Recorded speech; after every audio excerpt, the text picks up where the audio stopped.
Cabinet విస్తరణ అంటే ఎవరికి ఛాన్స్ అంటూ అధికార పార్టీలో ఊహాగానాలు జరగడం సహజం.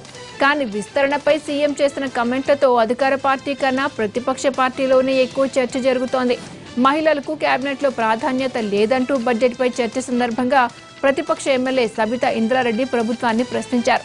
అయితే ఖచ్చితంగా వచ్చే విస్తరణలో మహిళలకు చోటు ఇస్తామన్న కేసీఆర్ 2 మహిళా మంత్రులను తీసుకుందామని ప్రకటించారు.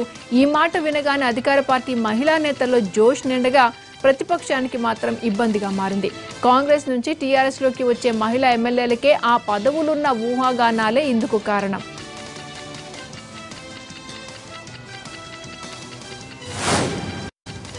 సీఎం చెప్పిన 2 మహిళా మంత్రులు ఎవరు అనే చర్చ ఇప్పుడు కాంగ్రెస్ లో జోరుగా జరుగుతోంది.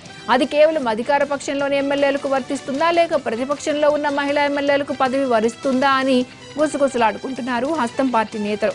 కాంగ్రెస్ లో కూడా 3 మహిళా ఎమ్మెల్యేలు గెలిచారు. అందులో సబితా ఇంద్రారెడ్డి, సీతక్క సీనియర్లు. వీళ్ళిద్దరిలో ఒకరిని టీఆర్ఎస్ లోకి చేర్చుకుంటారన్న ప్రచారం చాలా రోజుల నుంచి నడుస్తోంది. ఇప్పుడు సీఎం కమెంట్లతో వీళ్ళిద్దరిలో ఆ మహిళా మంత్రి ఉన్నారా అంటూ ఊహాగానాలు మొదలుపెట్టారు కాంగ్రెస్ నేతలు.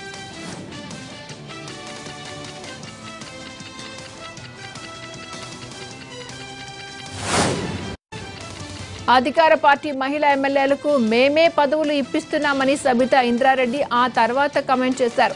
సీతక్క కూడా మాకేం సంబంధం లేదు అన్నట్లు ఆ పదవులు మాకు కాదులే అంటూ కమెంట్ చేశారు. అయితే పక్కనే ఉన్న భట్టి విక్రమార్క అందుకని సీతక్కకు ఇక్కడ కాదు సెంట్రల్ మినిస్ట్రీ ఖాయమని కమెంట్ చేశారు.